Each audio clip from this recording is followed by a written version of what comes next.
Hey everybody, welcome back to another episode of Talks with Jinesh. In today's episode, we are going to talk about the steps involved in order to get your driving license. What are the documents you need? What is the process? Everything. We're going to go through all of the steps in details, so make sure you watch this video till the end. Before we get into the video, I want to talk a little bit about the mentorship program I had started last year during the launch of the channel, or I think a little bit into a few videos I put out, and then I introduced the mentorship program. So this program was mainly so that you feel confident about coming here. If you already knew that you want to basically move to Canada, this program was for you. And I've seen so much of response, so much positive response about this program that I've capped it up to, I think I started with only a max of 5 and then I went up to 10 students, I'll be mentoring 10 students at a time, and now I think it's a little bit more than that, but I am capped at this moment. This program was to have your questions answered, things like part-time jobs, courses, course selections, accommodations. When you get out of the airport, where are you going to go? So you need to have a place figured out. So when you get out of the airport, you're going to go to that one location and do your quarantine or stay there or whatever you want to do. You need a place, basically, how to find an accommodation. And this year especially, the market is at its best, where finding a room off campus has become very difficult. People out here who are already here in St. John's, already in town, are having a difficult time finding an accommodation. If they want to move a room or switch rooms, it's very difficult. And if you are trying to book an apartment or room from another country here in St. John's, I can only imagine. Some of the condos here require you to submit recent 3 or 4 months of pay stubs to prove that you have income coming in and you have a job, so that you would be able to supply your own rent and fund yourself, and you don't basically create a problem for them. But now it is difficult for international students who are first time coming here, because obviously they're not going to have a job, they're not going to have a history of pay stubs. So that is where the mentorship program came in, and I would actually help you to find accommodation. And the intention of this was to create more value and to give you a peace of mind before coming here. Let's see what some of the people whom I took in have to say about this. This is Bhanupriya, one of the mentees for Jinesh Modi's mentorship program. Jinesh has always listened to me, understanding my concerns and coming up with the best possible solutions. Whether it be guiding me through the university process or procedures, making a course plan for the first year, or off-campus related activities. Jinesh has been a guide and a great friend whom I can always reach out to in times of need. In the end, I'd like to say thank you, Jinesh, for being my mentor. Jinesh mentorship program has come in a great boon for my daughter. She has received great advice from Jinesh and guidance for selecting her desired courses and its subsequent registration. I recommend him to all the students who are going to MEN for their studies. Hello, my name is Pravneet and I took Jinesh mentorship program a few months back, and Jinesh has been a great help for me ever since.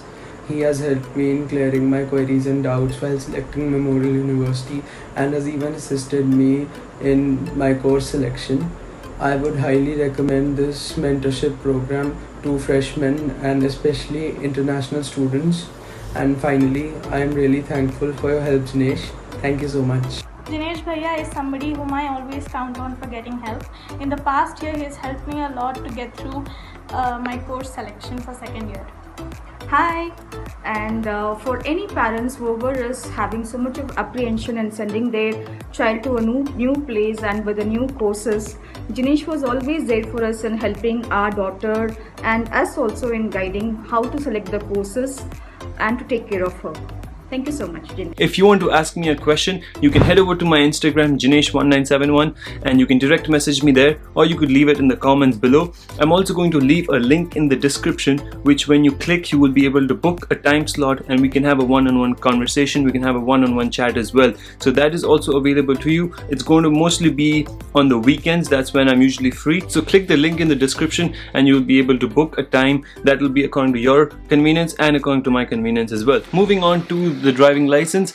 If you were coming here for the first time, then it is a good idea to get your driving license as early as possible. If you're just graduating high school, you're probably 17 or 18 years old and you're coming here for your bachelor's, then I highly recommend you get your driving license. Now, there is a reason for this. The reason is, the sooner you get your driving license, the better insurance code you will get. When you come here and you settle down in a couple of months and you do not even plan to buy a car, obviously if you're very young and you don't want to take the financial burden of owning a car, because having a car has its ups and downs, especially used cars. I'll go into more details about that in another video. Even if you do not plan to buy a car, I highly recommend you get your driving license. This will serve as an ID for yourself in case you need to present your ID somewhere. You can show that you have your license. And the other thing is, when you're 22, 23, or when you're about to graduate, you get a car, then you will get a better insurance quote. When I came here, I got my learner's permit, and then I only recently, I think around October, I got my road test done and I got my full license. But because I'm a first time driver here, I'm paying the premium insurance rate, and that is more than what I would be paying if I would have leased the car. I've paid for the car in full cash, but if I were leasing the car, if I'm buying a new car, I'd be paying more in just an insurance alone than the car itself. So it's that bad, right? If you're coming here for your masters and you're old enough to own a car, 24, 25, 23, whatever, you will still be paying the premium insurance because you were considered as a first-time driver here in Canada. Now, when you accumulate a history of driving without any tickets, speeding tickets, or running a red light, any of those stupid mistakes you do not make, then your insurance will automatically decrease on your next year. So I got my insurance quote in November. That's when I got the car, and that's when I've been paying my insurance from. So now this November I would have completed 1 year. This year December on, I'm hoping that they will decrease my insurance. I will not be having to pay the premium insurance because I've already had a history of good driving. I've not got any tickets yet. I've got a parking ticket, but parking tickets don't count on your insurance. It will not affect your insurance. You are not at fault when driving, or if you've been involved in an accident and you are not at fault, your insurance will not affect. But say something happened in parking, right? When you're in the parking lot and you're in the car, or you're just parking, even if it is somebody else's fault, if you cannot prove it, then in parking the general scenario is that it will be distributed 50-50. So you will be paying 50% and the other person will be paying 50% of the damage. So that's just the general scenario, especially in parking spaces. But in the road, it will depend upon the police report. What the police report says, whose fault it is, that person will be responsible to pay all the damages. Now, if in a scenario that it cannot be proved, then again, both parties will be paying 50% for the damages. And in that case, your insurance will be affected, and then you'll be paying the premium insurance again. If you've been driving in your home country like I was, you may think that you can just come over here and go to the motor registration and you can show your driving license and get the new one, the Newfoundland license. But that used to happen. It does not happen anymore. Now, no matter how many years of experience you have driving in your home country, I know a person with 19 years of driving experience. When he came over here, he has to start all over again. So he's, I think in his mid-40s now, he's doing his PhD program here. He's a good friend of mine as well. Now he has to start all over again, build fresh experience. If you have your driving license in your home country, when you come over here, you do not have to go through the whole school, the driving school. You do not have to take the full course with them. All you have to do is simply sit for the road test, or you can go for it and apply the learner's permit, sit for the road test, and you will get your driving license. If you do not have driving license in your home country as well, then when you come over here, you'll have to do your learner's permit. You'll have to wait for 8 months or 12 months, depending on what situation you are in, and then you will be able to apply for your road test, and then you can get your license. Whereas if you have your license in your home country, that 8 months or 12 months gap is skipped and you can straight away apply for your road test. So the process is, you first have to apply for your learner's permit. Learner's permit will allow you to drive as long as you have somebody who has 4 years or 5 years of experience. They have to be sitting with you at all times while you are on the wheel. Back when I had to apply for my learner's permit, I had to go in person and then give the written test on paper over there. But now you can do it online. The good thing is about this digital world, you can do your stuff online, you can do it from home, and you can give your test online as well. There is a handbook that is going to help you prepare for the test. I will leave a link for that in the description below. So click that and you will be able to download a PDF copy of the instructions that will help you to prepare for your learner's permit test. Once you have studied the handbook and you are fairly confident, then you can go ahead to the website and you can book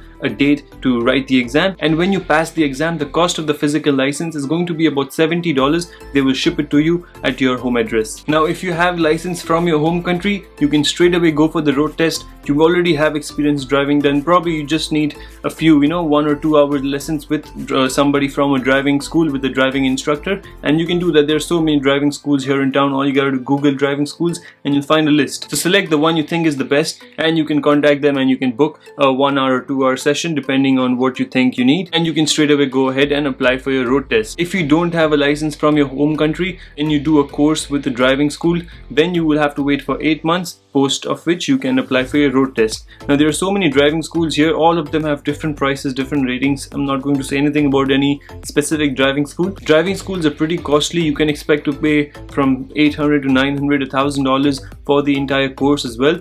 Now one of the good things about doing the course is you get a certificate. Now this certificate will help you in getting a lower insurance rate.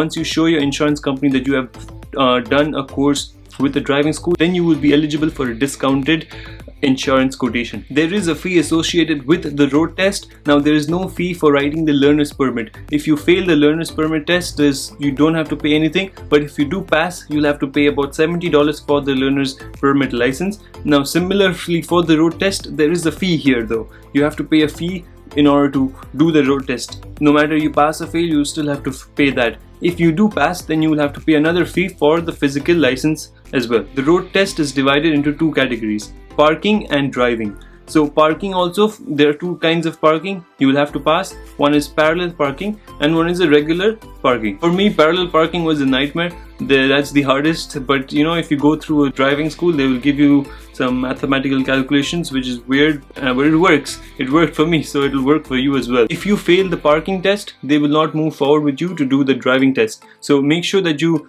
practice your parking really well, and then only you sit for the road test. Once you do happen to pass the parking, then you can go ahead and do your driving exam with your driving instructor. They will take you to different highways, or you know, you'll probably also pass through residential areas, main roads, highways. They will check your merging, they will ask you to switch lanes. So those things are some points you may want to keep in mind while preparing as well. When you do pass your road test, you'll have to pay a small fee in order to get your full license. Now this full license will still be considered as a novice level license, which will prohibit you from driving between the hours of 12 a.m. to 5 a.m. So in those hours you cannot have your leisure driving, but again, if you are working say for a driving company, or say Domino's, delivery boy, or whatever job you're doing that requires you to be on the road in those hours, then you are allowed to work. All you have to do is carry a schedule with you, or show whoever pulls you over. If a cop pulls you over, you need to be able to prove it to the cop that you are actually working. If you fail to provide enough proof to a police officer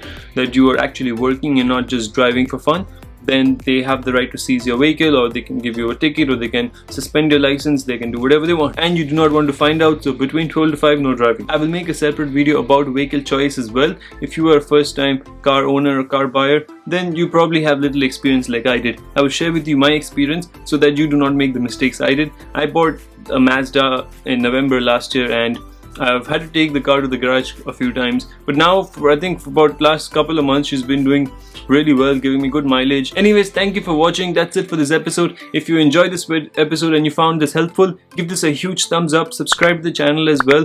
There's a link in the description if you want to have a chat with me. You can leave a question in the comments, head over to my Instagram, follow me there, ask me a question there, DM me. I'm usually pretty active there as well, and I'll see you in the next episode. Talk to you later.